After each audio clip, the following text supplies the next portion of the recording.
Buenas tardes, el día de hoy vamos a estar exponiendo nuestro PIA, que es sobre intoxicación alimentaria y ética por Bacillus cereus, mi compañero César Carrillo y yo, Jennifer Castillo.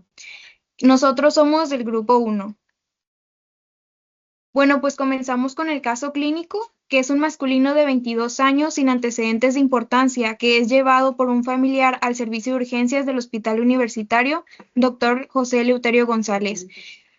Lo llevaron porque presentó mucho vómito después de comer arroz. Refiere que 4 horas antes consumió arroz frito que permaneció varias horas a temperatura ambiente y posteriormente presentó náuseas intensas, que es como sensación de vomitar, múltiples episodios de vómito y dolor abdominal leve, sin fiebre ni diarrea. A la exploración física presentó una temperatura de 36,7 grados centígrados, que los rangos normales oscilan entre los 36,1 grados centígrados a los 37,2 grados centígrados. También presenta una frecuencia cardíaca de 88 latidos por minuto, que los valores normales son de 60 a 100 latidos por minuto, entonces entra dentro de los parámetros normales. Tensión arterial de 118 sobre 76 milímetros de mercurio y mucosas ligeramente secas. Esto nos quiere decir que presenta leve deshidratación. También presenta abdomen blando y depresible con dolor leve a la palpación epigástrica, que la palpación epigástrica se hace en el abdomen por la boca del estómago y no presenta datos de irritación peritoneal, que esta es una membranita que tenemos.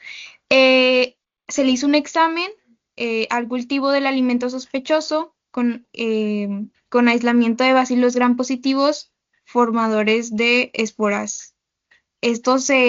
Fue lo que se vio en el examen que se realizó del cultivo y esto fue compatible con la bacteria Bacillus cereus. Algunos datos relevantes que mi compañero y yo recopilamos del caso clínico fue primero las náuseas intensas y vómitos repetidos, esto por producción de la toxina emética cerulida, que estimula el centro de vómito y pues hace que las pacientes infectadas con Bacillus cereus pues vomiten. También vimos un inicio rápido de los síntomas de 1 a 6 horas, en este caso fue 4 horas después de consumir el alimento contaminado, y esto fue por ingesta de toxina preformada en el alimento contaminado. Después tenemos dolor abdominal leve por irritación de la mucosa gastrointestinal causada por las toxinas. También tenemos ausencia de fiebre. Se trata principalmente de una intoxicación mediada por toxinas y no de una infección invasiva, por lo que no genera fiebre.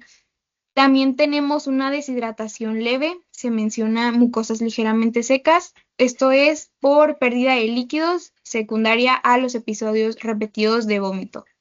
También tenemos como dato relevante signos vitalmente normales. Esto indica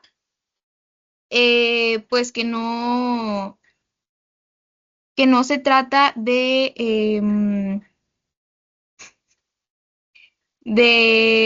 algo que haya ocasionado fiebre, sino que la enfermedad suele limitarse al tracto gastrointestinal y rara vez produce afectación sistémica.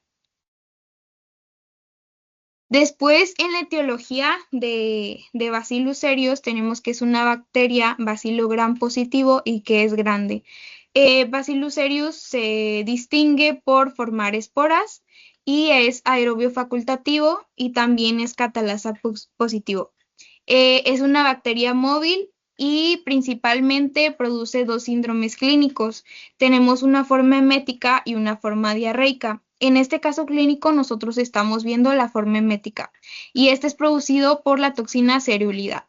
La forma diarreica es por las enterotoxinas, aquí las tengo, que es la hemolicina BL, la enterotoxina no hemolítica y la citotoxina K. Frecuentemente, Bacillus cereus está asociado al consumo de arroz, pasta y otros alimentos cocidos mantenidos a temperatura ambiente sin una adecuada higiene ni refrigeración.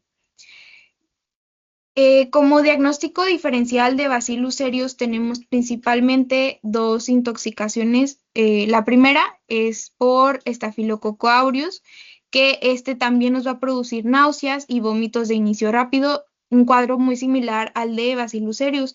También se asocia a toxinas preformadas en alimentos, pero este se descarta porque el cultivo mostró bacilos gram positivos formadores de esporas y no cocos gram positivos en racimos.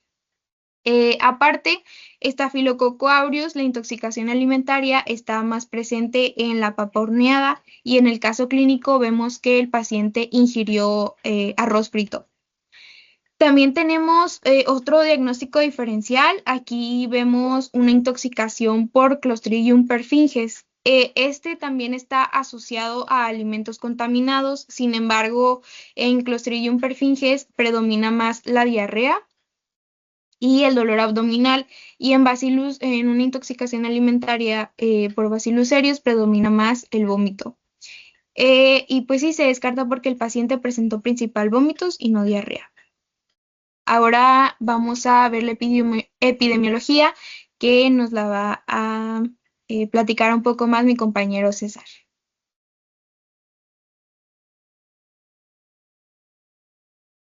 Muy bien, ahora vamos a hablar de la epidemiología de esta bacteria. Normalmente pues se encuentra como tal en muchas superficies en la naturaleza, como lo son el suelo, el polvo, los alimentos, y no tiene como una fijación específica por cierto grupo de edad. En este caso puede afectar a cualquier persona. Principalmente, como en el caso se menciona, en este caso la bacteria estaba en el arroz, en un arroz que se dejó a temperatura ambiente y pues eso propició que se formaran estas toxinas que 4 horas después de la ingesta pues provocaron el cuadro clínico del paciente. En este caso las esporas pueden sobrevivir a la cocción y pues en lugares donde se tenga este arroz mal almacenado, como por ejemplo en puestos de comida callejera, pues va a propiciar que esas esporas pues comiencen a formar estas toxinas que pues son las que provocan la forma emética de la enfermedad, que es de la que estamos hablando el día de hoy. Pues el inicio de los síntomas a las 3 o 4 horas es característico de la intoxicación de la toxina cereulida. Ahora vamos a hablar un poco sobre la patogenia de esta enfermedad. En este caso, pues como ya les comenté, después de la ingesta de al alimento contaminado, como lo es el arroz en este caso, pues las esporas que resisten a a la cocción y que ya formaron toxinas en este alimento a temperatura ambiente, pues entran en el organismo. Ahora, una característica muy importante de la forma emética es que debido a que en esta toxina no genera como una infiltración o un daño en los tejidos, pues no existe un proceso de fiebre, no hay un proceso, vaya, pirógeno que lleve a que en el cuadro clínico del paciente pues tenga fiebre. Y además no va a haber diarrea precisamente porque esta forma de presentación de la enfermedad pues solo cursa con los vómitos que son característicos. Y pues bueno, además en el cuadro clínico pues el dolor abdominal y la diarrea pues como tal no van a estar tan relacionados como lo puede ser las náuseas y el vómito de un inicio súbito. Esta enfermedad es autolimitada y de corta duración. Normalmente es un cuadro que solo puede llegar a durar 24 horas y pues el tratamiento es meramente de la sintomatología y de rehidratación. Ahora bien, para el diagnóstico de laboratorio en esta bacteria es necesario realizar un cultivo en agar sangre. ¿Por qué? Porque pues ella se dedica a destruir lo que son los eritrocitos, por lo tanto vamos a ver estas zonas de beta hemólisis, lo cual es una ventaja ya que nos puede confirmar el tipo de bacteria de la que sospechamos y pues la única desventaja es que puede llegar a ser tardado de 24 a 48 horas.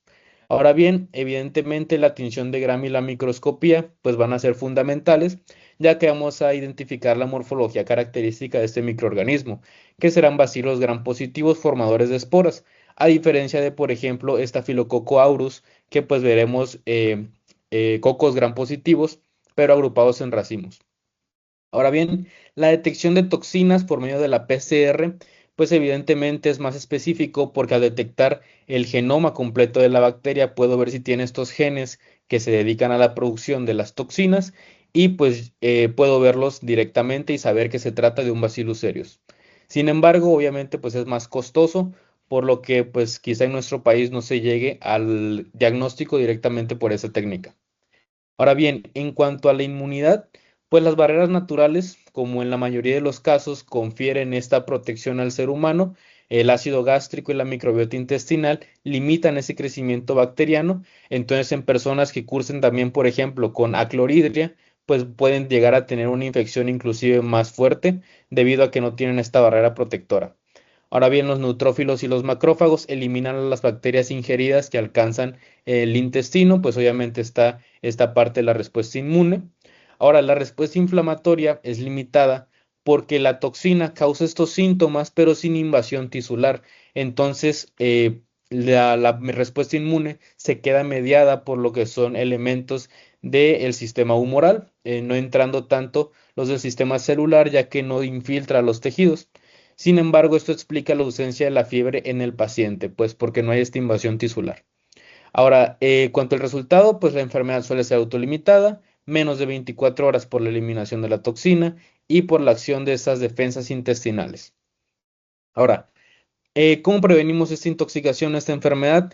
Pues con ciertas medidas básicas como lo es refrigerar los alimentos correctamente, no dejarlos a temperatura ambiente en donde las esporas puedan propiciar la formación de estas toxinas y pues pueda seguir proliferando la bacteria e infectar inclusive los alimentos que tenemos alrededor del que ya está contaminado. No dejar estos alimentos a temperatura ambiente durante mucho tiempo, tener una adecuada higiene en la preparación de los alimentos, igual evitando contaminaciones cruzadas, recalentar esos alimentos antes de consumirlo correctamente. Normalmente, como regla general para los alimentos, se dice que hay que calentarlos a llegar a los 80 grados. Caso que en esta bacteria, pues simplemente con que se tenga un buen proceso de recalentado. Y la capacitación en la manipulación de alimentos, pues en los hogares y establecimientos de comida, preferentemente evitar también el uso como de guantes que puedan pues evitar esta medida de lavado de manos, sino es preferible mejor lavarse las manos correctamente y manipular los alimentos. Y pues eso sería todo sobre nuestropía de Bacillus cereus.